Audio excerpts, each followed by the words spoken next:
For more on this conversation when it comes to the last week of the 16 days of activism, we're now joined by Dr. Nthabiseng Moleko. She is an economist at the Stellenbosch Business School, and she joins us via our video link. Nthabiseng, thank you so much for joining us this evening here on SABC News. And of course, we are in the final week of the 16 days of activism for, of course, gender-based violence and violence against children. And when it comes to, gender-based violence in the country, you have been quite critical of government in highlighting some of the interventions they have made, but there has really been no follow-through here. So what do you make of, when it comes to governments, if maybe government is really doing enough here to try and deal with gender-based violence and to face it head-on?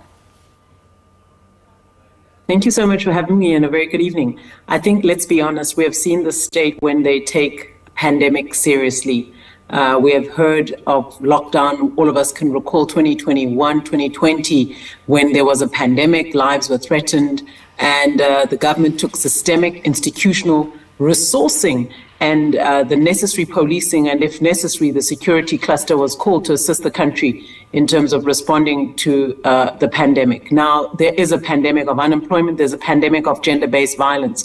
In terms of gender-based violence, we do understand that the necessary resourcing and the institutional framework, not just to monitor the impact of the interventions, because many of them don't have an immediate impact. They may take short to medium, even long-term impact because they deal with psychosocial conditions.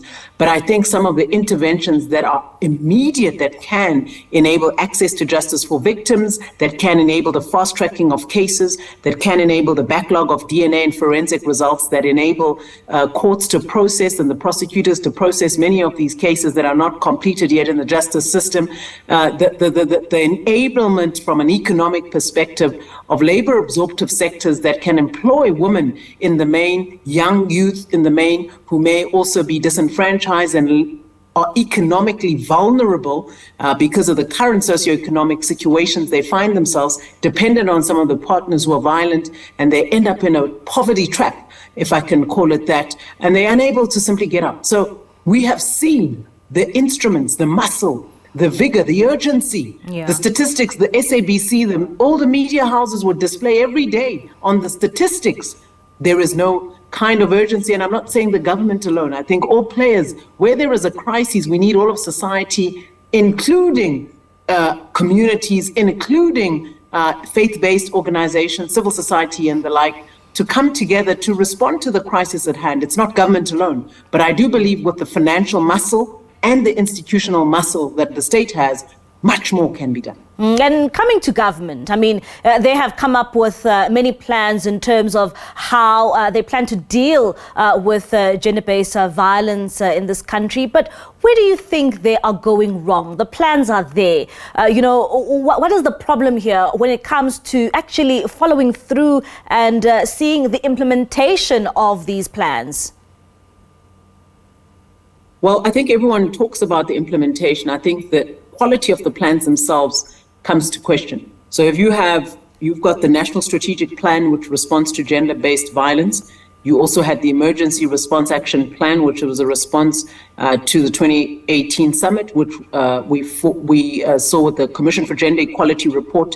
64% of those targets were not achieved at all. That simply means that including the partially achieved and the non-achieved, you have more than 3/4 of what the state said they would do simply not done.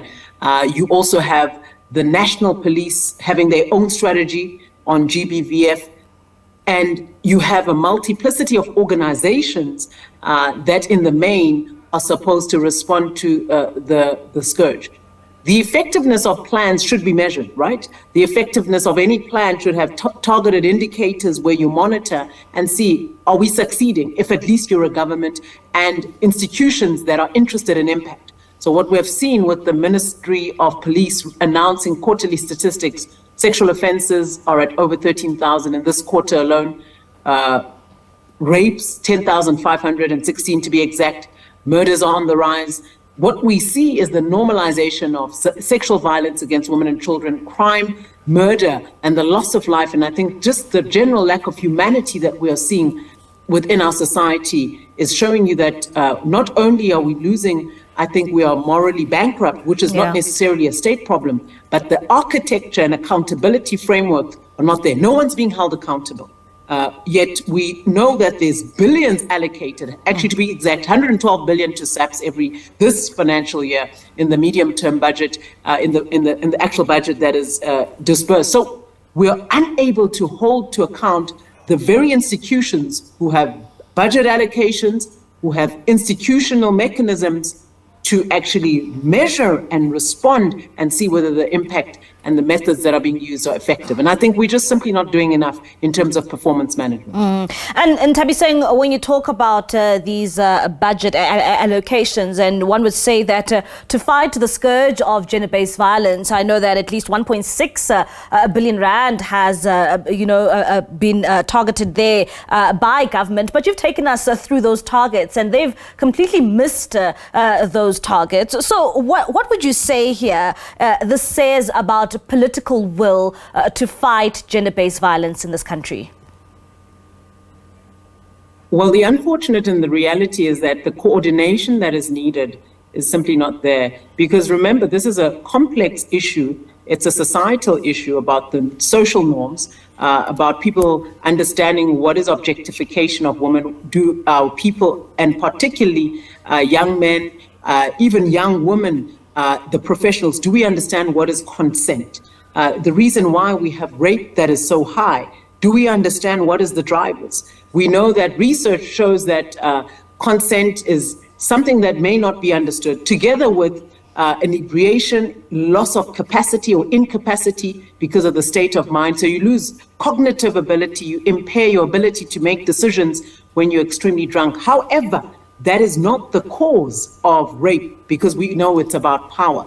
The other aspect, I think, the prevention aspect, is where the society comes in. And I believe every faith-based organization, we have churches in every corner. We are able to then say, in the structure of family, why is this normalized? What are we doing to look at the underlying problems of the families that are affected in our society? If we have stats of 1 in 5 women being affected by physical violence, and the level increases where families have low income decile, i.e. poverty is on the high. So you find that it's 1 in 3. So poverty worsens the victimization and the likelihood of sexual harassment. And we as a community are not necessarily responding to that, the brokenness in our community, in our society. Many families need healing programs, need counseling, and they need interventions that are actually going to bring reparation, rebuilding. And to prevent this happening again, the very perpetrators themselves need deliverance. They need deliverance. And I think that we have to focus on those prevention methods, prevention so that this doesn't continue to happen, but also you bring a change in the mindsets of our population, of the society and people in general.